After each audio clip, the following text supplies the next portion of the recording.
It's Brian Murphy along with Jeremy Fowler, and we just got done watching the Colts come back on the Vikings for a 23-20 victory. Yep. I guess what's good for the goose is good for the gander, and how the Vikings last week seemed to pull victory out of the jaws of defeat, for lack of a better cliche, Yep. and it happened to them right here as the Colts came down. Final minute, were able to line up for a game-winning field goal. Yep. But a lot to cover, a lot of things that didn't go well, a couple things that did go well. They were able to score 2 fourth quarter touchdowns to tie it. Yeah. Seemed destined for overtime, but again, defense wasn't able to, played a little bit too soft, wasn't able to come up with a big stop, and another back-breaking penalty set up Vinatieri's attempt.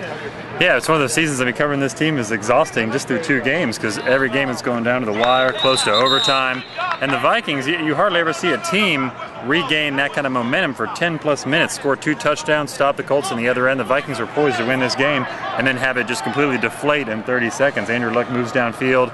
Looked like they were in a little bit of a prevent defense, like they were just in your base nickel package, but Andrew Luck carved him up on a couple passes, and that was it. It was just one of those games where they should have given themselves a better chance had they played better in the first half, and then early on those penalties killed them. Penalties, I mean, they had 11 penalties, 105 yards, 3 personal fouls, 2 of which extended one of the Colts scoring drives in the third quarter. Yep. Badly timed, just some running into the kicker.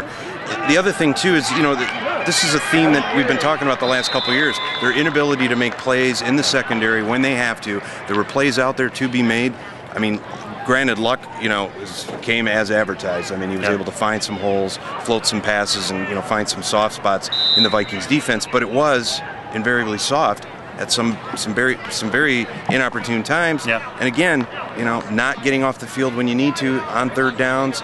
It's not all the secondary's fault too, right. But again, a lot of plays out there that weren't made. Well, we're starting another streak now. The Vikings went, 10 or 11 games last year without interception. Now they're out with the first 2 out of the gate without one. I don't think we're expecting this team to lead the league in interceptions, but they have to improve on last year's 8. I mean, that's just unacceptable. They run the ball some. I think they're improved in that area. They have more depth, but they have to show a guy like Chris Cook or Winfield can make a play when they need it. Winfield's always been steady in the run, but the defense, I give them credit where they stopped Luck through that late third quarter to close to the end of the game. However, the Colts were really conservative. I think they buckled up a little bit, just trying to hold on to the game, not to lose, as opposed to trying to win it.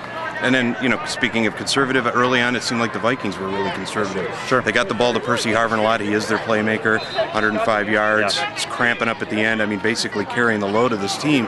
But not a lot of shots downfield. They had a couple of drives that stalled. Yeah. They got field goals. Again, you got to get points out of those. That'll come back to haunt you, and it did. So kind of a scattered performance. I mean, how do you sum up where this offense is? We got one more game without Jerome Simpson, who's not going to be in the lineup because of his suspension. I mean, what are they going to be able to do in the passing game if Harvin is going to be double teamed? Sure. I mean, you can't ask Harvin to do everything. He's been phenomenal through these 2 games. Between him and Blair Walsh, those are your MVPs right now, really. Yeah. But Christian Ponder, you give him credit. The second half of the last 2 weeks, he's played very well, showed a great deal of poise to lead them back by 2 touchdowns down. The problem is, outside of Harvin and maybe Kyle Rudolph, you just don't have anybody to stretch the field. Still, my key to the game coming in is that backup receiver spot. Michael Jenkins, Devin Aromashadu. Last week, 6 catches, 106 yards. That made the difference to me. This week, Jenkins had a couple. Aromashadu wasn't really a factor. And, Ponder needs a supporting cast here to really help him through this. And the running game was not as strong as it was last week. I mean, it was somewhat there, but not much. No big plays. We got a tough. The Vikings have a tough opponent coming in next week in San Francisco. Yep. They're getting into a tougher part of their schedule. This was a lost opportunity to maybe be 2-0 for the first time in 3 years. Absolutely. So anyway, signing off here from Lucas Oil Field for TwinCities.com. I'm Brian Murphy, and this is Jeremy Fowler. See you soon.